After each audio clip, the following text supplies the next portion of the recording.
여러분, 부동산을 사고 파는 방식을 완전히 바꿔놓겠다고 약속했던 회사가 있었습니다. 한때는 혁신의 아이콘이었는데 오늘 이 회사가 겪은 극적인 혁명과 추락, 그리고 생존을 위한 전환의 여정을 한번 들어가 보겠습니다.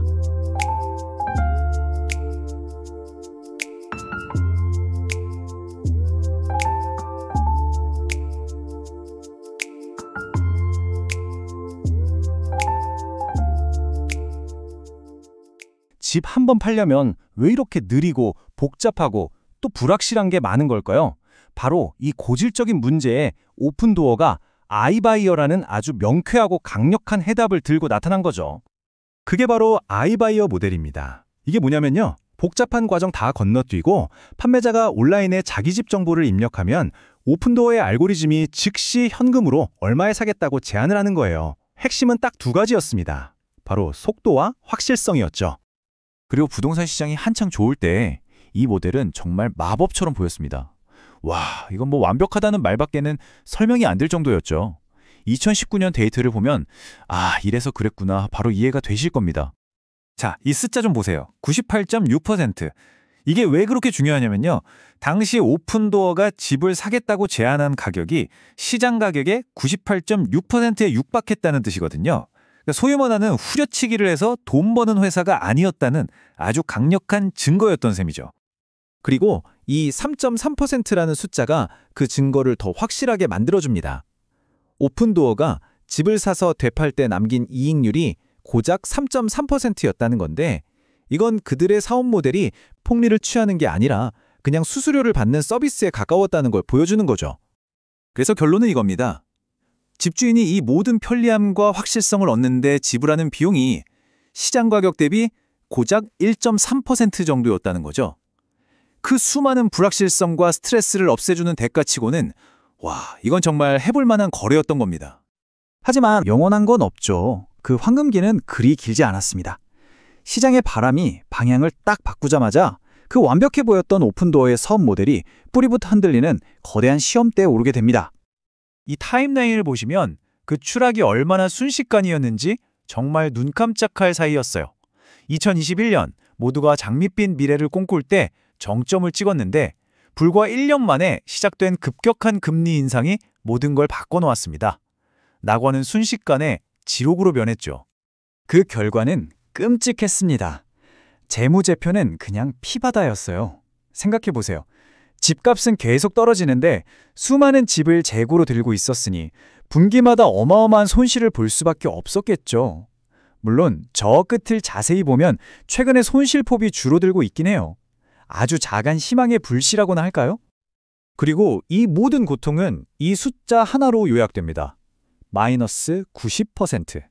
2021년 최고점 대비 주가가 무려 90% 넘게 그냥 증발해버린 거예요. 시작에 뜨거웠던 기대가 얼마나 차갑게 얼어붙었는지를 보여주는 정말 상징적인 숫자죠. 아니, 도대체 왜 그랬을까요? 왜 이 혁신적인 아이바이어 모델이 시장의 작은 변화에 이렇게까지 속수무책으로 무너져 내렸을까요? 그 구조적인 약점을 한번 들여다보겠습니다. 바로 이 문장이 모든 걸 설명해 줍니다. 그러니까 이 모델의 가장 치명적인 약점은 집값은 무조건 오른다는 단 하나의 아주 위험한 가정 위에 세워졌다는 거예요. 그 믿음이 깨지는 순간 모든 게 와르르 무너지기 시작한 거죠. 구체적으로 4가지 공격이 동시에 들어왔습니다. 첫째, 재고로 쌓인 집들 가치가 매일같이 뚝뚝 떨어졌고요. 둘째, 팔리지도 않는 집들 때문에 세금이랑 유지비가 돈을 그냥 빨아먹고 있었어요. 셋째, 집 사려는 사람이 없으니까 돈이 묶이는 시간은 끝도 없이 길어졌고, 마지막으로 그 똑똑하다던 예측 알고리즘이 시장의 변화를 전혀 못 따라가고 완전히 바보가 돼버린 겁니다. 이 존폐의 위기 앞에서 이대로 주저앉을 순 없었죠. 그래서 오픈도어는 살아남기 위해 회사의 정체성 자체를 바꿔버리는 아주 극적인 결단을 내립니다. 이게 바로 그들의 새로운 생존 전략입니다. 위험하게 직접 집을 사서 되파는 대신에 그냥 구매자와 판매자를 연결해주고 중간에서 안정적으로 수수료를 받는 플랫폼이 되기로 한 거예요. 비유하자면 위험 부담이 큰 선수에서 안정적인 심판으로 역할을 바꾼 셈이죠. 그리고 이 계획은 그냥 말로만 끝난 게 아니었습니다. 바로 행동으로 옮겼죠. 일단 신규 주택 매입을 60% 이상 확 줄여서 당장 피 흘리는 것부터 막았고요. 허리대를 있는 대로 졸라매서 비용을 줄이고 그 아낀 돈과 역량을 전부 안정적인 수수료를 벌어들일 수 있는 플랫폼 사업에 쏟아붓기 시작했습니다. 이런 고통스러운 체질 개선, 그 끝에 마침내 희미한 빛이 보이기 시작했습니다.